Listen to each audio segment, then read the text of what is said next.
Olá pessoas, espero que estejam todos bem. Nesse vídeo a gente segue com as nossas aulas sobre os povos da Antiguidade Oriental e nesse vídeo nós falaremos sobre o povo hebreu. O povo hebreu é extremamente importante para a história ocidental, não por ter construído um grande império como os povos da Mesopotâmia, ou por ter construído uma grande civilização com grandes obras como os egípcios. Também não foram um grande povo em riquezas, não teve nenhuma grande invenção científica, mas os hebreus foram os precursores da cultura ocidental no que diz respeito à religião. Os hebreus foram o primeiro povo monoteísta, e as maiores religiões do mundo hoje são religiões monoteístas, que acreditam em um único Deus. E as maiores religiões do mundo hoje, que são o cristianismo e o islamismo, elas devem muito da sua formação à religião do povo hebreu, que é o judaísmo. Bom, quando a gente vai falar do povo hebreu, as fontes históricas que nos trazem conhecimento sobre eles têm a ver com a sua religião. A gente vai ver que a história do povo hebreu e a religião do povo hebreu são muito ligadas. Além de serem o primeiro povo monoteísta, eles foram o primeiro povo a vincular a sua religião a acontecimentos históricos. Por isso, de certa forma, os hebreus eram um povo de historiadores. Eles fundamentam a sua religião em acontecimentos históricos. É por isso que uma das principais fontes históricas sobre o povo hebreu é justamente o livro sagrado do povo hebreu. E o livro sagrado do povo hebreu equivale ao Antigo Testamento da Bíblia. Então, os livros do Antigo Testamento da Bíblia são os livros sagrados do povo hebreu, especialmente o Pentateuco. O Pentateuco são os 5 primeiros livros do Antigo Testamento na Bíblia. Então, os 5 primeiros livros da Bíblia formam a base dos textos sagrados do povo hebreu, do judaísmo. E o que são as narrativas que aparecem ali? São narrativas, claro, que misturam mitos religiosos com acontecimentos históricos. Esses livros do Antigo Testamento, pessoal, eles são, na verdade, livros que contam a história do povo hebreu. Mais pra frente a gente vai ver por que eles resolveram contar a sua história nesses livros. Mas esses livros sagrados são livros que contam a história do povo hebreu. Por isso que nós podemos utilizá-los como fontes históricas. Como eu disse, elas misturam narrativas mitológicas, né? São explicações não científicas, são coisas que não aconteceram realmente, com outras coisas que aconteceram realmente. Então, parte dessas narrativas bíblicas, elas foram confirmadas por vestígios arqueológicos. Às vezes, alguns acontecimentos estão narrados ali nos livros bíblicos de forma figurada, né? Principalmente no Antigo Testamento. Alguns são narrados ali de forma figurada, de forma representativa, de forma simbólica, mas o conteúdo geral do que está ali foi comprovado depois que realmente aconteceu. Como, por exemplo, quando a Bíblia fala no dilúvio da Arca de Noé, não aconteceu exatamente como está descrito ali. Mas a gente sabe que naquela região, que era vizinha da Mesopotâmia, na região em que os hebreus viveram, ali perto, na Mesopotâmia, tinha inundações regularmente. Então, alguns fatos têm a ver uns com os outros. E vocês vão perceber que algumas coisas que aparecem na Bíblia são baseadas de fato na experiência que os hebreus tiveram na antiguidade. Então elas têm relação, por mais que elas não sejam fatos, né? Por mais que sejam narrativas mitológicas, são narrativas que foram criadas para ensinar alguma coisa, elas se baseiam em coisas que aconteceram. E como eu já disse, os hebreus foram o primeiro povo a relacionar religião e história. Eles foram o primeiro povo a basear fatos históricos, ou melhor, a ter fatos históricos como marcos religiosos. Na religião egípcia, na religião dos povos da Mesopotâmia, em outras religiões da antiguidade, os acontecimentos religiosos relacionados a deuses, relacionados a heróis mitológicos, eles não estão na história, eles estão num momento diferente do tempo vivido pelos seres humanos. Já os hebreus, eles contam sua história para mostrar como Deus interfere na história do povo. Então, acontecimentos históricos são usados pelos hebreus como marcos importantes da religião. E isso a gente vai entender melhor ao longo do vídeo. Qual que é a origem do povo hebreu? O povo hebreu, ele faz parte do que a gente chama ali de crescente fértil. O que é o crescente fértil? O crescente fértil é essa espécie de meia-lua aqui, formada pelo Egito e pela Mesopotâmia. Aqui a gente tem o Egito com o rio Nilo, aqui a gente tem a Mesopotâmia com os rios Tigre e Eufrates, e toda essa região aqui, que forma uma meia-lua entre os rios Tigre e Eufrates e o rio Nilo, a gente chama de crescente fértil. Onde o povo hebreu surgiu? O povo hebreu surgiu aqui, ó, na Palestina, essa região que fica entre o Egito e a Mesopotâmia, e aqui pertinho do Mar Mediterrâneo. Então eles surgem nessa região aqui que eu acabei de destacar para vocês. Os hebreus, eles são um povo semita. O que é um povo semita? As populações de origem semita são populações descendentes de um grupo que surgiu na Península Arábica. Então aqui nós temos a Península Arábica, onde hoje fica a Arábia Saudita. Populações que surgiram aqui são chamadas de semitas. E os semitas, essas populações semitas, deram origem a dois povos que a gente conhece muito bem hoje. Os hebreus, que vieram aqui para a Palestina, e os árabes, que continuaram na Península Arábica. Então, tanto os hebreus quanto os árabes têm a mesma origem, eles têm antepassados em comum, os semitas. São chamados de semitas porque eles seriam descendentes de um personagem bíblico chamado Sem, né? Então, esse personagem bíblico chamado Sem, os descendentes deles seriam os semitas, tanto os hebreus quanto os árabes. Os hebreus tiveram a religião judaica. Muito tempo depois, entre os árabes, surge a religião islâmica. Então, judeus e muçulmanos têm a mesma origem étnica. Na verdade, eles são parentes. Eles pertencem ao mesmo grupo étnico.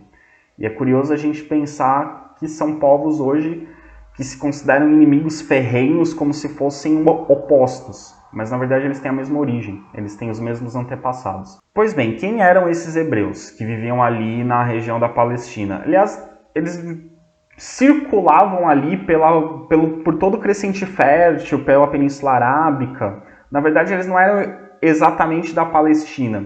Eles eram pastores nômades, ou seja, eles viviam em vários lugares. Eles não tinham um lugar fixo. Eles eram pastores, criadores de ovelhas. Por isso que na Bíblia aparece tanto a questão do pastor, das ovelhas, porque os hebreus eram pastores de ovelhas. E como pastores, eles ficavam peregrinando por todo o crescente fértil e pela Península Arábica, buscando pastos para essas ovelhas. Então eles não viviam num lugar fixo. Eles ficavam o tempo todo procurando lugares, pastagens. Então eles às vezes estavam mais perto do Egito, às vezes estavam mais perto da Mesopotâmia. Então eles ficavam procurando terras em que cresciam pastos para suas ovelhas. Também no início, os hebreus eles não eram um povo só, um povo unido. Eles eram compostos por várias tribos. Tribo a gente pode explicar como sendo uma família grandona. Uma família que não é assim pai, mãe, filhos, ou pais, filhos, tios, sobrinhos. Ou as tribos teriam avós, bisavós, tio-avô, parentes mais distantes. Então a tribo é como se fosse uma família grandona. E essas tribos de pastores nômades que ficavam peregrinando, eram lideradas por patriarcas. Quem são os patriarcas entre os hebreus? É um líder, normalmente uma pessoa mais velha, um idoso, considerado sábio, que tem geralmente uma relação de parentesco com as pessoas dessa tribo e que por ser mais velho, considerado mais sábio, é quem lidera essa população e que lidera essa peregrinação buscando pastos para essas ovelhas. Por isso que os líderes do Antigo Testamento na Bíblia são chamados de patriarcas. Os patriarcas eram os chefes dessas tribos, né? E a tradição bíblica fala nas 12 tribos de Israel, cada uma liderada por um patriarca. Então, essas eram as características do povo hebreu. Tribos, independentes umas das outras, nômades, que viviam principalmente da criação de ovelhas. Era essa a forma de sobrevivência desses povos, dessas populações. E de onde vem o nome hebreu? Isso é bem interessante. Como eu disse, os hebreus eles ficavam peregrinando ali pelo crescente fértil, às vezes mais perto do Egito, às vezes mais perto da Mesopotâmia. E vocês vão ver daqui para frente, numa brincadeira que eu faço com os alunos, que o resumo da história dos hebreus é peregrinar e apanhar. E A peregrinação é algo tão forte entre os hebreus que é o significado do nome dos hebreus. A palavra hebreu, ela foi registrada pela primeira vez em inscrições egípcias entre os séculos 15 e 14 a.C. Então, na época do Antigo Egito, o Egito que a gente estudou alguns vídeos atrás, daquela época do Egito Antigo, foi a época em que surgiu essa palavra, hebreu. E o povo hebreu existia ali, foi contemporâneo dos egípcios. E essa palavra, hebreu, vem do egípcio, que se pronuncia Habiru ou Habri, né? As duas pronúncias ali aproximadas podem ser Habiru ou Habri. E a palavra Habiru ou Habri significa errante, ou seja, errante é aquele que está viajando o tempo todo, é aquele que não para no mesmo lugar. Então, o nome hebreu quer dizer justamente errante ou nômade, porque eles eram um povo que não era fixo, eles ficavam viajando, procurando pastos para suas ovelhas. E foi assim que os egípcios os conheceram. Eles chamavam os hebreus de errantes, de nômades, que é daí que vem a palavra hebreu. E essa imagem que eu estou mostrando para vocês é uma imagem egípcia, né, de um túmulo provavelmente egípcio, representando uma família de hebreus, uma tribo de hebreus. Ali com mulheres, com crianças, ali tem um carregando um arco, né, com seus animais, viajando, né, carregando todos os seus pertences, procurando algum lugar para sobreviver. O que é interessante dessa inscrição, dessa primeira aparição da palavra hebreu, é que a primeira vez que um faraó egípcio mandou falar sobre os hebreus, mandou escrever sobre os hebreus, ele escreveu para dizer que tinha exterminado os hebreus. Então percebam que o primeiro registro da história do povo hebreu, o primeiro registro escrito sobre os hebreus, é de alguém falando que queria destruir os hebreus. No texto, inclusive, nessa primeira inscrição, o faraó diz que ele exterminou os hebreus. Não exterminou coisa nenhuma, eles existem até hoje, né? São os judeus de hoje. Mas para a gente perceber que desde o início, desde a sua origem, os hebreus apanham. Então eu brinco que, né, o resumo da história dos hebreus é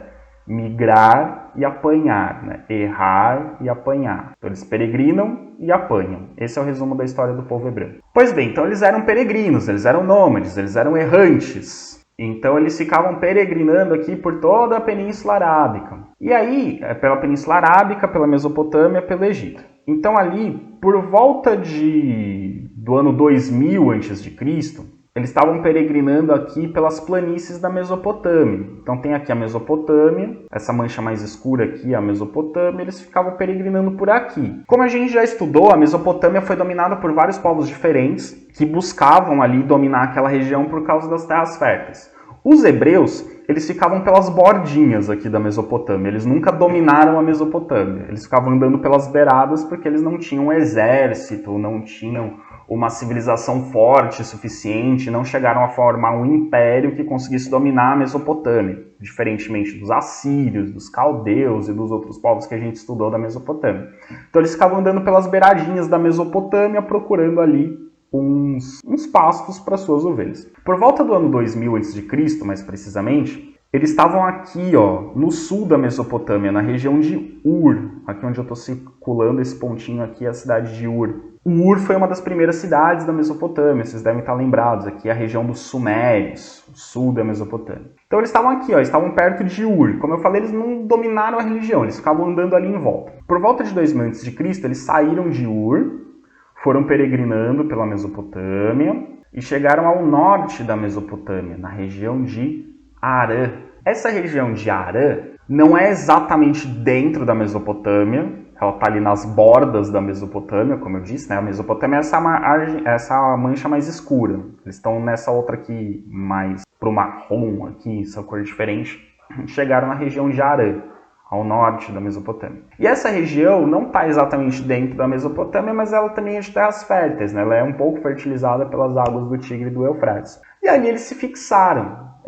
Ali eles aos poucos foram ficando menos nômades, eles começaram a circular só por ali, só pela região de Harã, não circulavam mais tanto por todo o crescente fértil, eles ficaram mais ali pela região de Harã, ao norte da Mesopotâmia. Então, eles partiram do sul da Mesopotâmia, perto de Ur, foram para o norte da Mesopotâmia, região de Harã. Então aqui esse outro mapinha mostra. De Ur foram para Harã. Só que eles resolveram sair de Harã. Por que eles saíram de Harã? Aqui vem a parte que começa a misturar o que é narrativa bíblica com o que os historiadores já pesquisaram. E como eu disse, algumas coisas que a Bíblia conta, os historiadores confirmaram.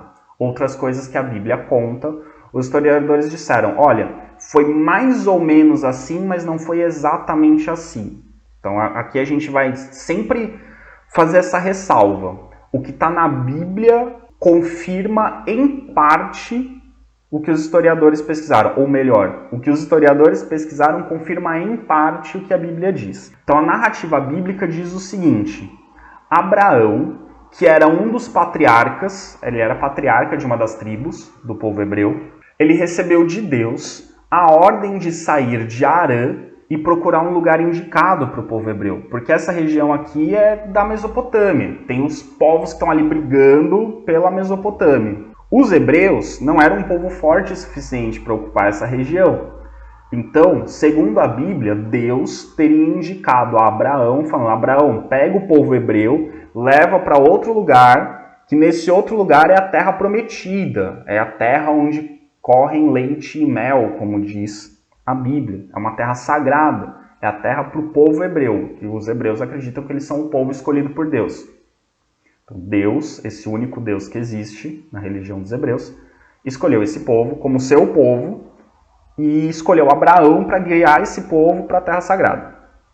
Então, Deus falou para Abraão, vai com essa galera, pega a galera, leva, vai atravessar o deserto e vai chegar num lugar que eu vou indicar. Quando vocês chegarem no lugar, eu vou falar, é aqui.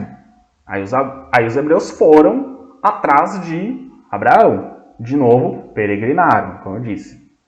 A história dos hebreus sempre tem ou peregrinação, ou eles apanham, ou eles peregrinam e apanham no mesmo evento. Então aqui eles estão peregrinando.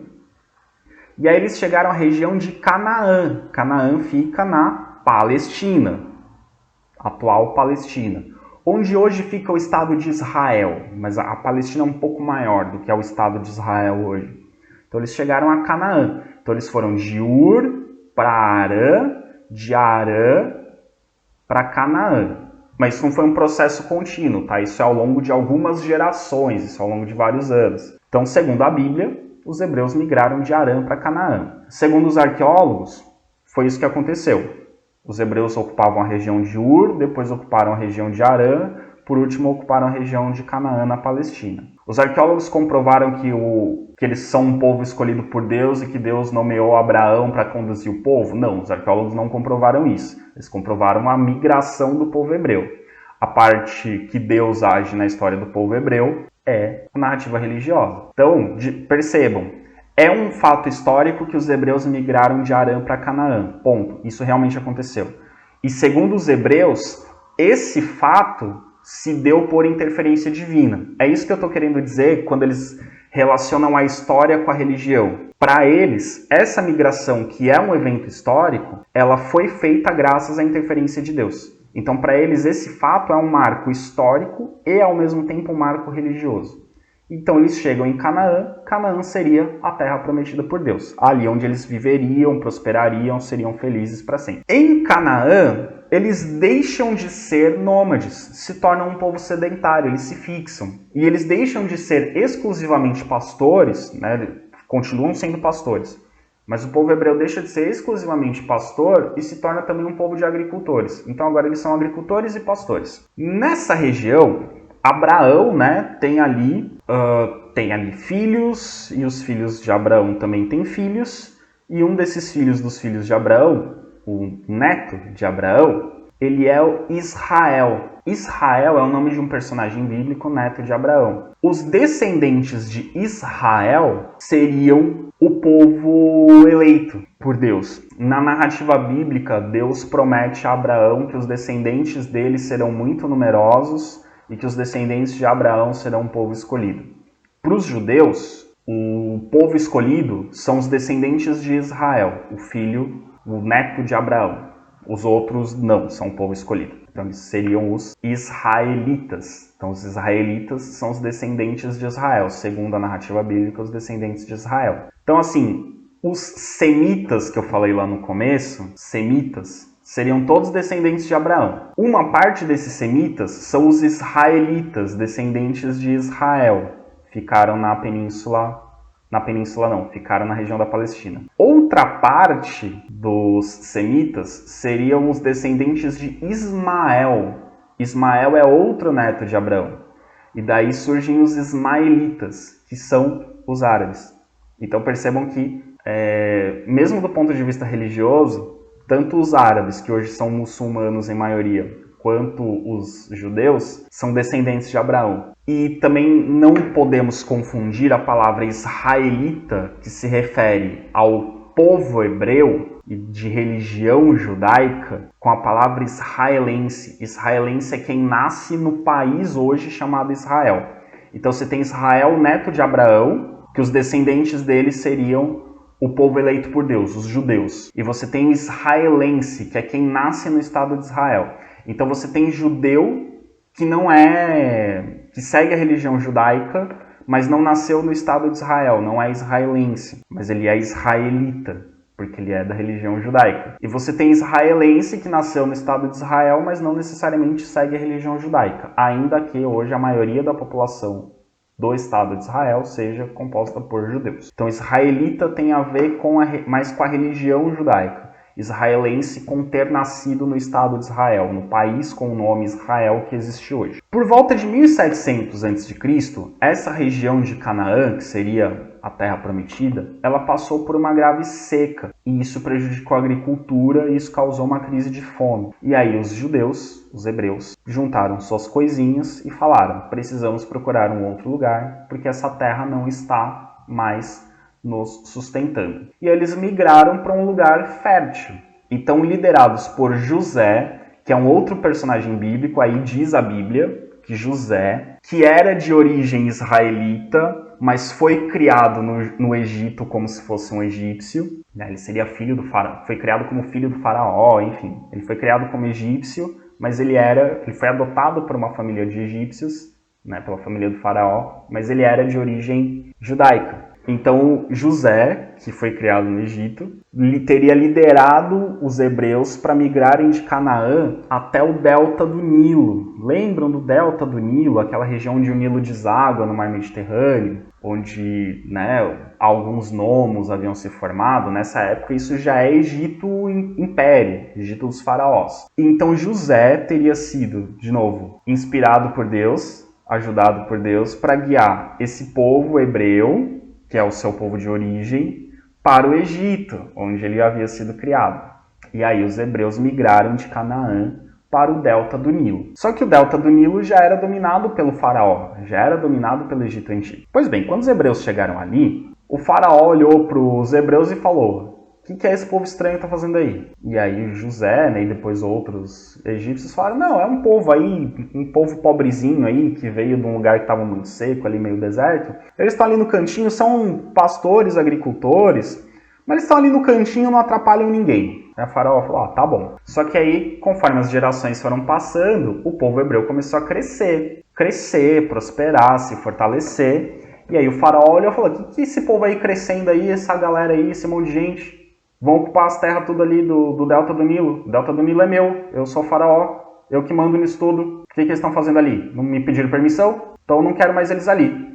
O que o faraó fez? Falou: eles querem morar aqui no Egito? Então tá, então vão trabalhar para mim. E aí ele escravizou os hebreus. Ele pegou os hebreus, que moravam ali no delta do Nilo, escravizou, aprisionou, escravizou, e os hebreus foram obrigados a trabalhar como escravos para os egípcios. Eles trabalhavam naqueles trabalhos que eram muito ruins para o egípcio, para o camponês egípcio, como trabalhar nas minas subterrâneas, procurar minerais preciosos, ou que não tinha tanto no Egito, mas principalmente para procurar pedras que eram utilizadas nas construções. E eles também trabalhavam em algumas construções. Lembrando das aulas de Egito Antigo, os escravos não trabalhavam na construção de templos ou na construção de pirâmides, porque isso era sagrado, eram os próprios camponeses egípcios que trabalhavam. Os escravos hebreus trabalhavam, por exemplo, para construir uma estrada, mas o principal era trabalhar nas minas. E aqui, de novo, a gente tem representação dos hebreus, uma representação egípcia dos hebreus. Aqui eles como escravos fazendo os trabalhos forçados. Aqui os egípcios representavam os hebreus. Então a gente tem muito registro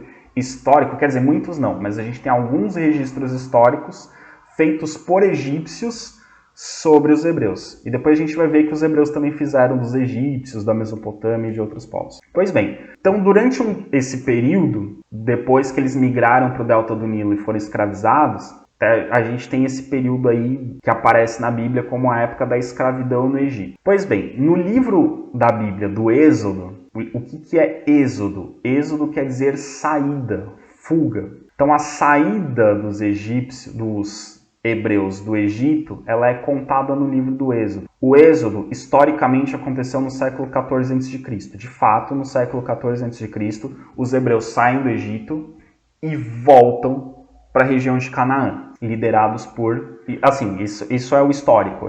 Realmente existe essa migração do Egito de volta para Canaã. Como conta a Bíblia? A Bíblia diz que Moisés recebe de Deus a missão de liderar o povo hebreu a sair do Egito e voltar para Canaã, para eles saírem da escravidão, para eles se libertarem da escravidão. Então, de novo, segundo a narrativa religiosa dos judeus, Deus interfere na história, interfere na vida do povo hebreu para tirá-los da escravidão e levá-los de volta à liberdade na Terra Prometida. E ele faz isso com a ajuda de Moisés. O evento histórico, a saída do Egito e a volta para Canaã, é lida pela religião judaica como uma interferência de Deus na história. Então, de novo, um fato histórico é um marco da religião. Então, de novo, eles vinculam religião e história. E esse êxodo, a saída da escravidão e volta para a Terra Prometida, é a Páscoa judaica. A Páscoa dos judeus, que é diferente da Páscoa cristã, ela comemora justamente a libertação do povo hebreu. E é a festa mais importante da religião judaica, porque essa festa é a festa em que Deus mostra a sua fidelidade para com o povo escolhido, em que Deus liberta o povo escolhido. E é quando Deus firma um pacto com o seu povo. Assim, vocês vão ser o meu povo e eu vou ser o seu Deus. Então vocês vão me obedecer e eu vou proteger vocês. Então esse é o evento mais importante da religião judaica. É quando Deus firma essa aliança com o seu povo. Então, historicamente, essa migração aconteceu no século XIV a.C. e ela é retratada na Bíblia, no livro do Êxodo. Então aqui de novo a migração, ó. Vamos recapitular aqui o caminho dos nossos peregrinos hebreus. De Ur, eles vão migrando até chegar em Harã. E aqui tem as passagens bíblicas em que mostra. De Harã, eles vão para a região de Canaã. Aqui Canaã. Seca em Canaã, vão para o delta do Nilo. São escravizados pelos egípcios. Depois Deus liberta o povo no livro do Êxodo e eles voltam para Canaã. Acompanharam as setinhas? De novo, pessoal, isso aqui não foi de um dia para o outro. Isso aqui são séculos de história. São várias gerações do povo hebreu que vão vivendo tudo isso. Essa passagem do Êxodo, o retorno para o Egito, do Egito, melhor dizendo, para Canaã, é um fato central na história e na religião do povo hebreu/judeu. Hebreu é o povo, judeu é a religião. Durante essa peregrinação de volta para Canaã, eles estão passando pelo deserto. E eles vão migrando por dentro do deserto. Durante essa peregrinação, Deus chama Moisés para o alto do Monte Sinai e entrega para Moisés 2 tábuas contendo os 10 mandamentos, o Decálogo. Decálogo são os 10 mandamentos. Os 10 mandamentos, eles são a base da religião judaica. São as 10 ordens de Deus para o povo. Ó, você quer me seguir? Você quer ser parte do meu povo? Você tem que fazer essas 10 coisas. E aí são os 10 mandamentos. Só que os 10 mandamentos, eles também são a base do cristianismo. Os cristãos também seguem os 10 mandamentos. E os 10 mandamentos também são a base do islamismo. Os muçulmanos, eles não seguem exatamente os 10 mandamentos. Mas os 10 mandamentos servem como orientação para o modo de vida islâmico. Os muçulmanos têm os 5 pilares, 5 obrigações que eles têm que seguir. É um pouco diferente dos 10 mandamentos. Mas os 10 mandamentos também são uma fonte de inspiração para o modo de vida islâmico.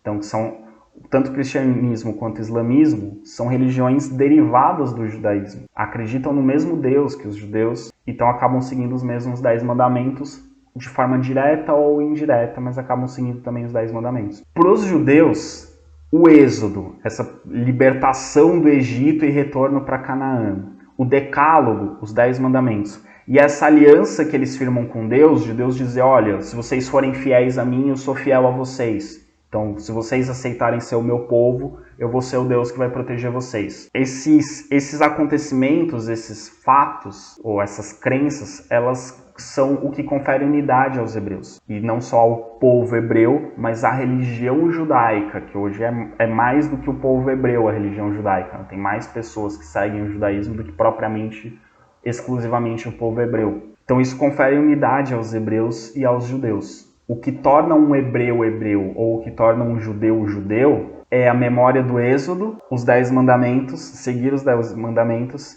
e essa aliança com Deus. Então, esse episódio do êxodo, os 10 mandamentos e essa aliança com Deus são o que dão unidade ao povo hebreu e à religião judaica. Pois bem, a grande diferença dos hebreus para os outros povos da antiguidade é o monoteísmo, é acreditar em um único Deus. Todos os povos da antiguidade, egípcios, os povos da Mesopotâmia, os fenícios que a gente vai estudar em outro vídeo, os persas que a gente vai estudar em outro vídeo, os gregos, os romanos, todos eles acreditavam em vários deuses. Os judeus foram na antiguidade o primeiro e durante muito tempo o único povo monoteísta. Eles acreditavam em um único Deus e esse único Deus, na verdade, ele não tinha um nome. Na Bíblia, ele é chamado de Jeová ou Yahvé, dependendo da tradução. Dependendo da tradução da sua Bíblia, vai estar escrito Jeová ou Yahvé ou Javé. Na verdade, esse não é o nome do Deus. Porque esse Deus, por ser o único Deus, ele não tem um nome. Ele é Deus. Ele é o que ele é. Ele não é alguém. Ele é e pronto. A palavra Jeová ou Yahvé ou Javé vem do hebraico, vem da língua hebraica, que se diz Yahvé. Yahvé significa em hebraico eu sou. Yahvé é tipo I am do inglês, eu sou em português. Eu sou. É isso que Deus. Eles perguntam para Deus, quem é você? Ele responde, eu sou. Então ele não tem um nome, ele é o que ele é. E pronto. Ele sempre existiu, sempre vai existir, ele tem todo o poder, ele não acaba nunca, ele não tem começo nem fim, ele é o que ele é. E para os judeus, esse Deus que é o que é, ele é Senhor, ou seja, eles têm que obedecer a esse Deus.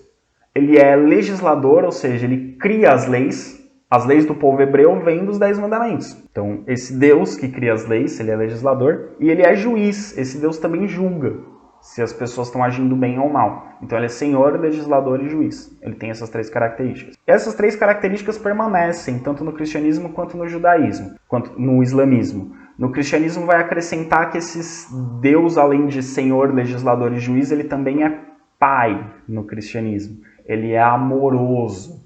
No judaísmo não se tem tanta ideia do Deus amoroso. No judaísmo se tem mais a ideia do Deus justo. Né? No cristianismo ele é justo e amoroso. Né? Tem essa diferencinha no cristianismo. Entra a questão do amor no cristianismo. Não que os judeus não acreditem no amor, mas não é uma característica tão relevante na religião judaica o amor de Deus pelos seus filhos. Essa ideia do amor de Deus pelos seus filhos é mais cristã do que judaica. Tem no judaísmo, mas no cristianismo ela é mais forte. Ela se sobrepõe no cristianismo à ideia do Deus Senhor, legislador e juiz. Ele é sobretudo, no cristianismo, Deus é sobretudo amor. No judaísmo, ele é sobretudo justiça. Dentro das crenças do povo hebreu, os líderes políticos, eles não eram deuses, como era no Egito antigo, porque só existia um Deus, que está no céu. Mas o líder político, o rei, entre os hebreus, ele era um representante de Deus, então ele representava a vontade de Deus. Eles acreditavam que esse rei era escolhido por Deus de alguma forma, era Deus que dava poder a esse rei. Então a obediência a esse rei tinha a ver com a obediência a Deus, porque esse rei tentava representar a vontade de Deus na terra, ok? Agora só um comentário assim, não é muito relevante para nossa aula, mas é mais uma curiosidade. Por que alguns traduzem como Jeová, outros traduzem como Yahvé ou como Javé? Porque na língua hebraica, aqui está o alfabeto hebraico, não tem vogal. O alfabeto hebraico só tem consoantes. Então o A, o E, o O, Não tem. Só se escrevem as consoantes. Então, Yahvé, em hebraico, na verdade se escreve assim no alfabeto hebraico, e no alfabeto hebraico se escreve da direita para a esquerda. Se a gente traduzir, aqui está em inglês, mas poderia ser português, ou enfim, o alfabeto que a gente usa hoje, se escreveria assim. Então, escrevendo assim, dá para ser Yahvé, ou Yeová, ou Javé, ou Jeová. Não faria diferença. Por isso que tem essas diferenças de tradução para a língua portuguesa. Pois bem, os hebreus então são liderados por Moisés para voltar para Canaã. Segundo a Bíblia, eles levaram 40 anos saindo do Egito para chegar de volta em Canaã, porque eles fizeram coisas que desagradou a Deus, Deus fez eles se perderem, eles ficaram 40 anos viajando pelo deserto. No meio do caminho, Deus chamou Moisés para o alto do Monte Sinai e entregou a tábua dos 10 mandamentos. Só que aí Moisés subiu, começou a demorar lá em cima, enquanto ele falava com Deus, e aí uma parte do povo resolveu fazer um deus de bronze, um ídolo de bronze, e começou a adorar esse ídolo de bronze. Aí quando Moisés desce do Monte Sinai com as 2 tábuas dos 10 mandamentos, ele fica bravo, taca as tábuas no chão, dá um chilique. Eu vou lá um pouquinho e eu volto, vocês já estão adorando outro Deus, vocês já perderam a fé, que absurdo isso. Só que como ele tacou as tábuas no chão, as tábuas quebraram, Deus puniu Moisés. Você quebrou as tábuas dos 10 mandamentos. Eu vou dar outras, mas a sua punição é que você vai chegar na Terra Prometida, você vai ver a Terra Prometida, mas você não vai entrar na Terra Prometida. Você vai morrer antes de entrar. E Moisés, de fato, morre antes da viagem ser concluída. Ele morre, ele avista a Terra Prometida, mas ele não entra, ele morre antes. Quem termina essa viagem é Josué, que foi um sucessor de Moisés, foi o novo patriarca após a morte de Moisés. Então Josué, outro personagem bíblico, teria terminado essa viagem com o povo hebreu. Só que o povo hebreu saiu de Canaã, viveu no Egito durante muitos anos, durante várias gerações. Quando eles voltam para Canaã, Canaã era a terra prometida, era uma terra fértil, era uma terra onde jorram leite e mel. Isso é figurado, tá? Não sai leite e mel da terra, isso é figurado. Mas era uma terra próspera. Então seria natural que outro povo nômade, enfim, fosse parar ali e se fixasse ali, dominasse aquela região. Então quando os hebreus voltam para Canaã, ela está ocupada por um povo, e aí é interessante, na Bíblia, era um povo de gigantes. Historicamente, o que os arqueólogos e historiadores mostraram? Não é que eram gigantes de verdade. É que, etnicamente, os hebreus são um povo que eles não são nem muito altos nem muito fortes. Os hebreus, de um modo geral, eles são mais baixos, eles têm uma estatura um pouco mais baixa, e são mais franzinos, eles não são grandões e fortões, eles são mais baixinhos e mais magrinhos. E esse povo que vivia ali era um povo de pessoas mais altas e mais fortes. Então era só uma diferença étnica, não eram gigantes de verdade, só eram os caras grandões e fortões que moravam ali. E aí, a Bíblia conta a narrativa de Davi contra Golias. Davi, um jovem, adolescente, baixinho, magrinho, fraquinho, que teria ido lutar contra o gigante líder desse povo, Golias. O que essa passagem bíblica representa? Isso aconteceu de verdade, essa luta entre Davi e Golias? Eu já disse que Golias não era exatamente um gigante, ele é descrito como um gigante, mas na verdade ele só era um cara grande e forte, que devia ter, 2 metros de altura e ser fortão. Mas não era um gigante mesmo, gigante, né? Não. Essa luta realmente aconteceu? Não sabemos. A Bíblia diz que sim. E Davi realmente existiu. Davi é um personagem histórico. Essa luta especificamente, a gente não sabe se ela realmente aconteceu, e se aconteceu, a gente não sabe se ela realmente aconteceu da forma como foi descrita na Bíblia. Mas o que para nós, do ponto de vista histórico, essa narrativa bíblica representa? E aí vem a importância da gente trabalhar com os mitos. Essa narrativa representa que um povo fraco, que era o povo hebreu, que não tinha um grande exército, não tinha grandes soldados, não tinha grandes armas, mas que um povo mais fraco, conseguiu enfrentar um povo muito mais forte, que era o povo que ocupava a região de Canaã. E conseguiu derrotar esse povo e retomar Canaã. Então a luta de Davi contra Golias, na verdade, ela representa o evento histórico da retomada de Canaã pelos hebreus. Eles teriam conseguido retomar Canaã. Então um povo mais fraco teria derrotado um povo mais forte. Então essa é a simbologia, ela representa um evento histórico. É isso que os hebreus estão querendo dizer quando contam essa história na Bíblia, que eles foram capazes de vencer um povo mais forte. Hebreus voltaram para a Palestina, reocuparam Canaã. Agora eles precisam formar um reino, um estado. Agora eles são independentes, eles precisam se organizar politicamente. E aí no ano de 1030 a.C. é fundado um reino. O primeiro rei aliás, o primeiro rei não, mas um dos primeiros reis desse reino é justamente Davi. Davi depois cresce, é abençoado por Deus, segundo a Bíblia, se torna um profeta. Davi é quem escreve os Salmos. Davi era um artista, ele tocava vários instrumentos, ele escrevia poemas.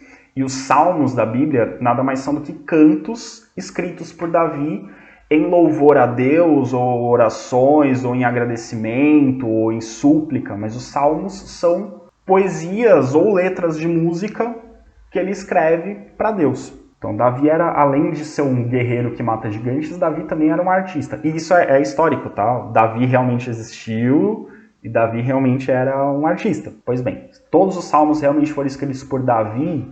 Há pesquisadores que questionam, mas até segunda ordem os salmos são de autoria de Davi. Os principais reis da história do reino de Israel, formado na Palestina, foram Davi, esse que escreveu os Salmos, e Salomão, que é o personagem bíblico, que seria muito sábio, que ele teria recebido de Deus grande sabedoria, né? Então ele teria sido o mais sábio de todos os judeus, de todos os tempos, enfim. Então são dois personagens bíblicos importantes e são dois personagens históricos importantes. Foram dois reis que realmente existiram e foram os dois momentos de maior prosperidade do reino formado pelos hebreus. Davi foi responsável pela conquista definitiva da Palestina, então foi sob o reino de Davi que os hebreus dominaram a região, tiraram outros povos dali, dominaram a região, e também foi sob Davi que a cidade de Jerusalém se tornou capital de Israel, que até hoje é uma cidade sagrada para os judeus, também para os cristãos e para os muçulmanos. Então Jerusalém foi a capital desse reino de Israel e foi transformada em capital durante o reinado de Davi. E Salomão foi importante porque foi um momento de grande prosperidade econômica do reino de Israel. Ele construiu o Templo de Jerusalém, que é um templo famoso e que a gente vai falar dele daqui a pouco. Ele construiu esse templo, que é um grande símbolo da religião judaica. Ele formou uma grande esquadra de navios e um exército muito forte. Foi a época que o exército de Israel teve a sua maior força, um exército que tinha carros de combate, puxados a cavalo, armas de ferro, que naquele contexto, nessa época, ferro era um diferencial. Muitos exércitos tinham armas de bronze, que é um metal mais frágil, então as armas de ferro eram um diferencial. Então durante o reinado de Salomão foi o momento mais poderoso do reino de Israel. Na Bíblia vai ser descrito como um reino muito rico, muito forte, muito poderoso, porque na Bíblia está sendo descrito pelos próprios judeus que faziam parte desse reino. Mas historicamente a gente sabe que perto do Egito e perto da Mesopotâmia ele era um reino minusculinho, não era tão forte, não era tão rico, não era tão poderoso. Mas para os judeus foi um momento de maior prosperidade. Pois bem, esse templo de Salomão, ele foi construído, né, durante esse momento e ele foi destruído por Nabucodonosor II, que foi o imperador do Segundo Império Babilônico, que invadiu a região da Palestina e escravizou os judeus, mas a gente vai falar disso depois. Esse templo foi destruído. Depois que os hebreus foram libertados da Babilônia, voltaram, eles construíram um segundo reino, um segundo templo, no mesmo lugar, pelo rei Herodes. Não é o Herodes que aparece nos evangelhos na época de Jesus Cristo, é um outro Herodes. Herodes era um nome comum entre os judeus, então esse rei foi um rei importante do reino de Israel que vai construir um segundo templo. Ele era o Herodes o Grande, não é o Herodes da época de Jesus, é outro. Só que depois a região da Palestina vai ser dominada pelo Império Romano, e no ano 70 depois de Cristo vai ter uma revolta em Jerusalém, e o castigo que os romanos dão para essa revolta que teve em Jerusalém é destruir a cidade de Jerusalém, incluindo o templo. Desse templo só sobrou essa parede, essa grande muralha, que é conhecida hoje como o Muro das Lamentações. E é um local em Jerusalém que judeus do mundo inteiro vão lá visitar, fazer suas orações, e tem-se o costume de escrever bilhetes com pedidos, né, para Deus, e colocar esses bilhetes nas frestas da muralha. Então ele é o Muro das Lamentações porque é um lugar onde os judeus lamentam a destruição da sua cidade e do seu templo. Sobre a destruição do templo pelos romanos eu vou falar de novo daqui a pouco, tá? E sobre a invasão dos babilônicos eu também vou falar daqui a pouco, tá? Mas só para vocês saberem que esse templo de Salomão, o original de Salomão não existe mais. Ele foi destruído, aí foi construído um segundo templo que também foi destruído, mas é desse segundo templo o Muro das Lamentações. Tem gente que acha que é do primeiro da época de Salomão, não. O Muro das Lamentações é desse segundo templo construído por Herodes. E em São Paulo, a Igreja Universal do Reino de Deus construiu o Templo de Salomão, que eles acreditam ser inspirado no templo original lá do Salomão da Antiguidade. Não sabemos se é... Na verdade, não deve ser muito parecido com o Templo de Salomão real, né, que foi construído pela Igreja Universal, mas enfim, eles fizeram inspirados nesse templo da época de Salomão. Pois bem, após a morte de Salomão, justamente, os hebreus brigaram entre eles. A gente tem o cisma com C, quer dizer separação. Então o reino de Israel foi dividido em dois. O reino de Israel e o reino de Judá. O reino de Judá foi o mais próspero e o que durou mais tempo. Em 722 a.C., os assírios, lembram os assírios da Mesopotâmia, povo guerreiro que matava todo mundo, cortava a cabeça dos inimigos, pendurava em estacas? Pois bem, os assírios invadiram o reino de Israel, destruíram Israel e expulsaram os hebreus. Jerusalém pertencia ao reino de Judá, tá?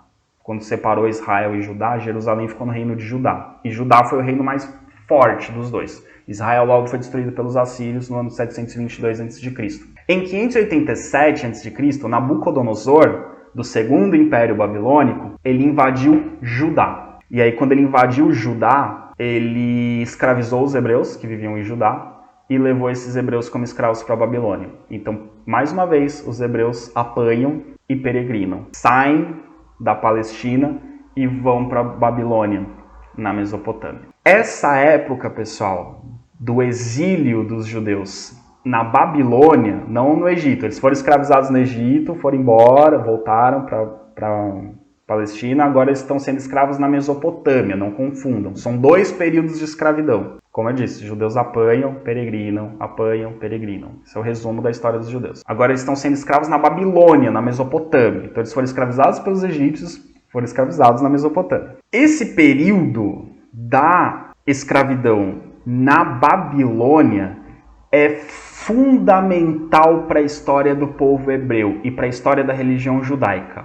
Porque, uma vez levados para um país estrangeiro que fala uma língua diferente e os considera como escravos inferiores, foi fundamental para que esses hebreus mantivessem a sua identidade cultural a sua autoestima, que eles se apegassem aos seus valores, que eram a sua religião e a sua história. Então eles se apegam ao seu passado, ao passado do rei Davi, ao passado do rei Salomão, à sua história de superação. Eles já foram escravos e foram libertados, então eles tinham a esperança de que seriam libertados de novo.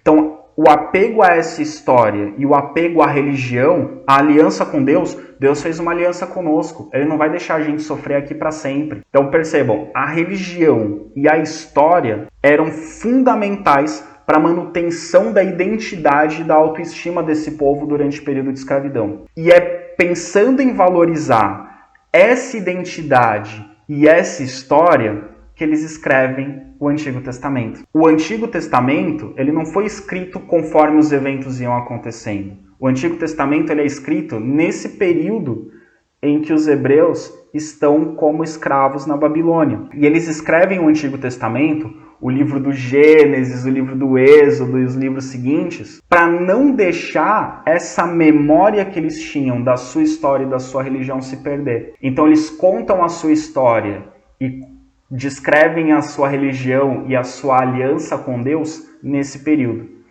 Então, a valorização que eles dão à história deles e à religião deles é o que faz com que eles se mantenham unidos e se mantenham como um povo. Natural seria que a religião judaica, que a cultura hebraica se perdesse conforme eles fossem sendo assimilados pelo Segundo Império Babilônico, que o normal seria que eles fossem perdendo a sua identidade ao longo do tempo, mas não. Eles se apegaram à sua história e à sua religião, e para não deixar a sua história e sua religião morrer, eles escreveram os 5 primeiros livros do Antigo Testamento, nessa época.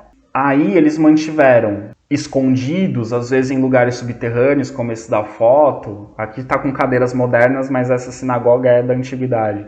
Então, em locais subterrâneos, em locais escondidos, eles continuavam fazendo seus templos, fazendo seus cultos, rememorando o Antigo Testamento, né? Rememorando a libertação do Egito. Então, a celebração da Páscoa, por exemplo, era fundamental nesse momento. Relembrar o momento em que eles firmaram essa aliança com Deus e foram libertados.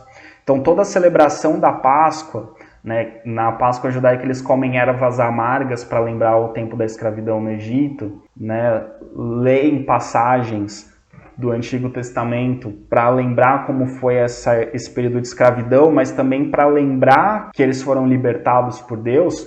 E nessa época da escravidão da Babilônia, essa lembrança de que eles já foram libertados por Deus uma vez era fundamental para eles manterem a esperança de que eles seriam libertados de novo. Então percebam que é justamente esse período de escravidão que vai fortalecer a cultura e a religião hebraica. E é esse período que vai incentivá-los a escrever sobre sua história, que vai transformá-los num povo de historiadores. E é graças a esse período que a gente tem tantos registros sobre a história do povo hebreu. Então eles tinham, para manter a esperança de que eles voltariam para a Terra Prometida, eles escrevem os livros do Antigo Testamento, eles elaboram suas celebrações religiosas, mantêm a sua unidade religiosa, histórica e cultural. E a esperança deles se concretiza. No ano de 583 a.C., Ciro, rei dos persas, que nós estudaremos em vídeo futuro, Ciro, ele expande o Império Persa. O Império Persa foi um dos maiores impérios da antiguidade. Ele domina a região que pertencia ao Segundo Império Babilônico e ele invade a Babilônia. Quando ele chega na Babilônia, ele encontra os hebreus como escravos. E aí ele chega para os hebreus e fala: nossa, vocês não são daqui não, né? Vocês têm um sotaque diferente, vocês têm uma cara diferente, uns costumes diferentes, falam umas línguas esquisitas, vocês não são daqui, né? Aí eles: não, nós não somos daqui. Vocês são da onde? A gente é da Palestina. Ele: nossa, Palestina, lá do outro lado, né? Vou mostrar aqui no mapa para vocês. Aqui é a Babilônia, aqui Judá, ó, onde Judá, Israel. A gente é da Palestina. Ele: nossa, Palestina é lá do outro lado, né? Bom, eu vou conquistar a Palestina lá também. Tô indo lá, meu império está crescendo, vou dominar aquela região lá. Vocês estão a fim de voltar para a Palestina? Ah, tamo, mas a gente vai ser escravo seu lá também, igual a gente é escravo aqui? Não, eu não curto muito essa parada de escravizar os povos. Eu tenho uma pegada diferente com os povos que eu domino. Eu trabalho mais com a questão da parceria mesmo. Vocês só me pagam uns impostos lá e tá de boa. Vocês podem viver a vida de vocês tranquilo. Ah, então a gente pode voltar para a Palestina? Pode, de boa, pode ir para lá. E aí quando Ciro domina a Babilônia, ele liberta os hebreus voltam para a Palestina. Então aquela esperança que eles tinham de voltar para a Terra Prometida se concretiza. E nessa época, Ciro transforma a Palestina, de fato, a Palestina foi dominada pelo Império Persa, e ela passa a ser chamada dentro da administração do Império Persa de Judéia, porque é a região dos judeus. Então nessa época, os judeus, os hebreus, eles têm um rei próprio. Só que esse rei ele é subordinado ao imperador persa. O que eles têm que fazer é pagar impostos. O que eles produzem, uma parte tem que ir para o imperador persa. E, eventualmente, quando o imperador persa precisa de soldados e trabalhadores, eles fornecem soldados e trabalhadores. Mas eles pagam impostos, eles não são mais escravos, eles têm uma certa autonomia. E a região passa a ser chamada pelos persas de Judéia. É o território dos judeus. Mas agora eles voltam a ter uma certa autonomia. Então eles deixam de ser escravos mais uma vez. Então eles apanham, peregrinam. Agora eles não estão apanhando, agora eles estão só peregrinando. Só que a história do povo hebreu é apanhar e peregrinar. Depois dos persas, a região teve outros domínios. E o mais importante deles foi o Império Romano. O Império Romano dominou a região da Palestina e transformou a região da Palestina numa província romana. Os romanos, eles tratavam, a gente vai estudar sobre o Império Romano depois, mas só para vocês saberem, eles tratavam os povos que eles dominavam de forma diferente, segundo esse povo ser amistoso ou não. Se esse povo era amistoso com os romanos, se esse povo virava um aliado, eles tratavam quase como um cidadão romano. Eles tinham que pagar impostos, tinham liberdade, não tinham problemas, tratavam bem o povo dominado. Agora, se esse povo fosse um povo hostil, um povo que não aceitava a dominação, eles tratavam de forma mais rígida. Né? Um povo aliado podia ter os próprios governantes. Um povo hostil era Roma que determinava quem ia ser o governante. Mandava soldados, os soldados ficavam circulando pela rua para intimidar as pessoas, pagavam mais impostos mais pesados, eventualmente escravizavam uma parte da população, enfim. A Judéia era considerada pelos romanos uma província rebelde. Os judeus não aceitavam a dominação. Entre outros motivos, porque para os romanos o imperador era um deus. E os judeus só acreditam em um único deus. O imperador não é deus coisa nenhuma. Então eles não respeitavam o imperador da mesma forma que os romanos respeitavam. E além disso, eles têm toda essa história de nós somos o povo escolhido por Deus. A nossa terra é a terra prometida. A gente não aceita nenhuma autoridade que não seja a autoridade que vem de Deus. E o imperador romano não tem autoridade que vem de Deus. Então a gente não aceita a autoridade do imperador romano. Então esses judeus, historicamente, em Roma, eles sempre vão lutar contra o Império Romano. Na época de Jesus, estava tendo muitas revoltas, muitas convulsões de judeus contra o imperador. Tanto que um dos motivos que vão alegar para crucificar Jesus é justamente que, olha, ele está dizendo que ele é rei, então ele não reconhece a autoridade do imperador, então é melhor matar ele logo, porque senão daqui a pouco o povo vai se revoltar. Tá? Na verdade, Jesus até reconhecia a autoridade do imperador, porque Jesus dizia que o meu reino não é desse mundo, não tem nada a ver com essas brigas políticas de vocês, a minha pegada é outra, estou falando de outra coisa, estou falando do reino de Deus. Enfim, mas usaram isso como um dos argumentos para que Jesus fosse crucificado. E na época de Jesus, assim, a presença de soldados romanos na região era muito forte. Os soldados circulavam ali, faziam um patrulhamento ostensivo, porque Roma tratava ali como um lugar rebelde. E tanto que na época de Jesus você tem Pôncio Pilatos. O que é Pôncio Pilatos? Pôncio Pilatos era um governador romano, uma pessoa nomeada pelos romanos para governar a região. Então, tinha os reis locais, tinha o Herodes, tinha os reis ali da região, mas eles não tinham autoridade quase nenhuma, porque tinha um governador romano controlando a região. Pois bem, depois da morte de Jesus, algumas décadas após a morte de Jesus, no ano de 70 depois de Cristo, tem uma grande rebelião em Jerusalém, que é a que eu falei do templo. Tem uma grande rebelião. Os judeus fazem uma rebelião assim, para tentar expulsar os romanos. Só que assim, a gente está falando de um povo que historicamente nunca teve um grande exército, nunca teve soldados muito fortes contra o maior império da antiguidade, o exército mais forte da antiguidade. Então eles fizeram uma revolta assim, absurda. Mataram soldados, foi um negócio assim, vamos expulsar os romanos daqui. O imperador romano da época falou, Vocês acham que vocês estão falando com quem? Mandou tropas, milhares de soldados. Falou assim, eu quero destruir os judeus, eu quero acabar com a raça deles, eu quero que eles sumam do império. Então ele mandou destruir a cidade de Jerusalém, assim, não deixar nada de pé, destruir casa, destruir templo. Então nessa que o segundo templo de Jerusalém foi destruído. Então, como eu falei, o primeiro do Salomão foi destruído com a invasão do Nabucodonosor. Aí aqui, quando os persas dominam a região, é o momento que eles constroem o segundo templo. E aqui na dominação romana, o imperador romano destrói o templo. E aí sobra só o Muro das Lamentações que eu falei agora há pouco. Então o templo foi incendiado, destruído. Milhares de pessoas foram escravizadas e levadas para outras regiões. Os objetos de valor do templo foram saqueados, o que era algo muito grave para os judeus, porque eram objetos sagrados. Os romanos roubaram, venderam. E o imperador romano determinou o seguinte: os judeus não podem mais morar na Palestina. Eles têm que ir embora da Palestina. E aí é o que a gente chama de diáspora. Quem não foi morto nem escravizado teve que ir embora, teve que fugir dali. E aí eles tiveram que ir para outras regiões do Império Romano ou para fora do Império Romano. E é nesse momento que os judeus se espalham por várias regiões em torno do mar Mediterrâneo e além. Então, a partir do ano 70 depois de Cristo, os judeus não têm um país. Os judeus estão espalhados pelo mundo.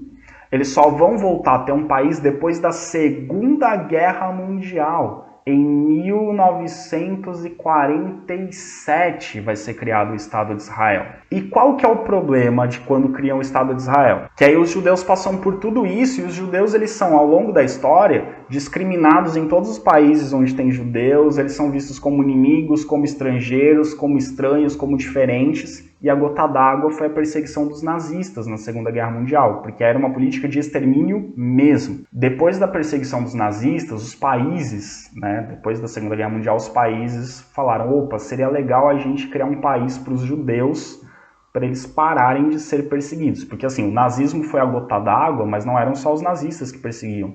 Em vários países, mesmo com regimes diferentes do nazismo, os judeus eram perseguidos, eram maltratados, eram vistos como estranhos dentro do país. E aí você tem a iniciativa de criar o Estado de Israel. O problema é que de 70 depois de Cristo até 1947, outros povos foram morar ali. Então, igual aconteceu quando eles foram para o Egito e voltaram, tinha gente ali, entre 70 e 1947, o lugar não ia ficar vazio. Foram morar pessoas ali. Quem foram morar ali? Árabes de religião muçulmana. Então, quando criam o Estado de Israel, vamos criar o Estado de Israel onde vivia o povo hebreu na Antiguidade. Quando foram criar o Estado de Israel, os palestinos, que são árabes de religião islâmica, falaram, e nós? A gente tá aqui, mano. Vocês vão pôr os caras para morar aqui com a gente? Aí fizeram lá o Estado de Israel, e na região do Estado de Israel criaram duas áreas de assentamento palestino. Tem ali a Cisjordânia e a faixa de Gaza. Só que o que acontece na Cisjordânia e na faixa de Gaza? O Estado, são regiões que pertencem teoricamente ao Estado de Israel, mas tem certa autonomia porque é onde vivem os árabes muçulmanos. Então o que acontece na região? Você tem os judeus do Estado de Israel querendo controlar essa região, porque eles dizem, aqui é a terra prometida, a gente mora aqui desde a antiguidade, desde 1700, 1500 a.C. E os árabes islâmicos falam, não, quando a gente chegou aqui não tinha ninguém. Então a gente mora aqui de boa, a gente mora aqui, vocês que chegaram depois. Essa é a briga de Israel, Jerusalém, faixa de Gaza, Cisjordânia, palestinos, porque os dois lados entendem que o outro é que chegou depois. Os judeus falaram, a gente morava aqui, a gente foi expulso pelos romanos e a gente está voltando. E os árabes falam, não, quando a gente chegou aqui não tinha ninguém, vocês não estavam aqui, quando a gente chegou estava vazio. Então vocês que chegaram agora e estão querendo dominar. Essa é a briga. E é uma briga que é muito complicada porque, de certa forma, os dois têm razão e os dois estão errados. Por isso que é muito difícil de se chegar a um acordo na região, tá? Mas para vocês entenderem, com essa expulsão dos judeus na época do Império Romano, eles se espalharam pelo mundo. Então tudo isso aqui que vocês estão vendo manchado são regiões que receberam judeus. Percebam que tem até no Extremo Oriente. Então foram judeus para vários lugares do mundo. Na época da Segunda Guerra Mundial, vai ter uma outra leva de judeus porque eles vão estar fugindo do nazismo. Aí muitos vão para os Estados Unidos, vêm para o Brasil, para outros países da América. Mas da antiguidade, a gente tem esses judeus se espalhando por várias regiões que pertenciam ao Império Romano e outras que não pertenciam ao Império Romano. Então eles se espalham por vários lugares do mundo e deixam de ser um povo como um país. E aí eles deixam de ter essa unidade tão forte. Mantém a unidade da religião, mas, por exemplo, a unidade da língua se perde. Os judeus deixam de falar todos o hebraico. Vão surgir novas línguas, como, por exemplo, o Yiddish, que era a língua dos judeus alemães, que é uma língua que mistura o hebraico com o alemão. Assim como o Yiddish, vão surgir várias outras línguas, misturando o hebraico com as línguas das regiões para onde eles vão. O hebraico mesmo chegou a desaparecer, é uma língua que deixou de existir. Ela voltou a ser utilizada com a criação do Estado de Israel, porque quando é criado o Estado de Israel adota o hebraico como língua oficial, e aí eles tiveram que ressuscitar a língua hebraica. O hebraico era uma língua morta como é o latim hoje, uma língua que não era mais usada por nenhum país. Quando o Estado de Israel é criado, o hebraico volta a ser utilizado E aí acontece um fenômeno muito interessante em Israel, nessas primeiras décadas do Estado de Israel, que as crianças aprendiam hebraico na escola e iam ensinar os pais em casa, porque os pais já não falavam mais hebraico, falavam outras línguas. Hoje em dia, né, em Israel, todo mundo fala hebraico direitinho, mas além do hebraico falam outras línguas também. O inglês é muito comum em Israel, porque no fundo, acaba sendo meio artificial o hebraico em Israel, mas voltou a ser utilizado.